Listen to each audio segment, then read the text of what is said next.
Steve Brown. Thanks, Madam Deputy Speaker. Let me just say I welcome motion number 5 in the name of the Leader of the House. It's high time the House of Commons took back some control, and I expect the House of Commons Commission to follow the lead and move in lockstep with the roadmap for everything else here when it comes to it. Turning to the roadmap, I welcomed it in the House when it was published last month, and I will support the regulations today because it is a route out of it. It's a route out of it that I called for. I think it would be churlish to not. I haven't changed my view that it's too cumbersome in parts. It is. I don't think it shows enough belief in vaccines, which must give us immunity from COVID at the same time as giving us immunity from the restrictions on our lives. Otherwise, what is the point? I haven't changed my view that I think it unfairly singles out hospitality as the villain. For instance, opening all retail and personal care businesses on the 12th of April, which the Prime Minister says is a date that's looking good, yet ensuring Winchester's pubs and restaurants can't open in any truly profitable way until the 17th of May at the earliest. Now, I asked the Prime Minister on the 22nd of February why, after all the good work they did last year to create COVID-secure environments, restaurants and cafes face another 3 months, and it's still 7 weeks from today, before they can open in any meaningful way. And so again, I asked the front bench today, given we're putting the roadmap into law, what is the evidence the government has seen that has convinced them to make that decision? It is, let's remember, data, not dates. Turning to the Coronavirus Act, I've been through the 1-year report on the provisions of the Act, and I thank the team for it.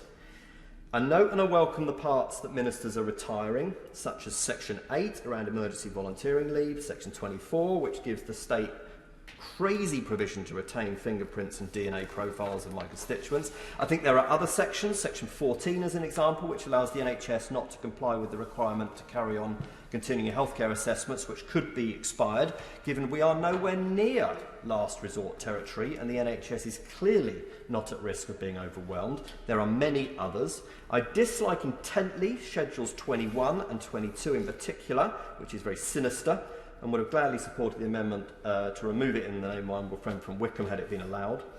Generally, though, I think, Madam Deputy Speaker, we're in danger of conflating the regs, the roadmap out of lockdown, with the Act. They're not the same, and one can happen without the other. The real action, if you ask me, centres around the 4 reviews into social distancing, COVID status certification and international travel, the main 3.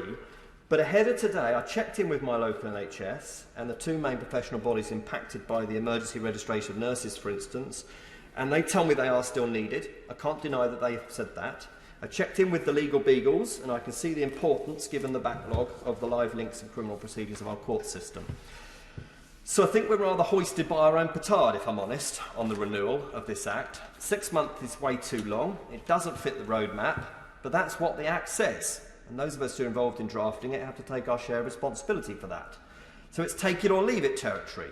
And leave it would have consequences too, even if it left behind some parts of the Act that I've said I don't like. There is no perfect here, Madam Deputy Speaker, and I can't, in all good sense, allow this to be a binary good versus evil choice, as so ridiculously set out, making a rare appearance by the leader of the Liberal Democrats. It's not. Government should deliver on its roadmap. It should keep on retiring parts of the Act, which it can do on the 2-monthly schedule, and make very damn sure that we are not back here in 6 months' time, because I think they'll get a very different answer from this House of Commons.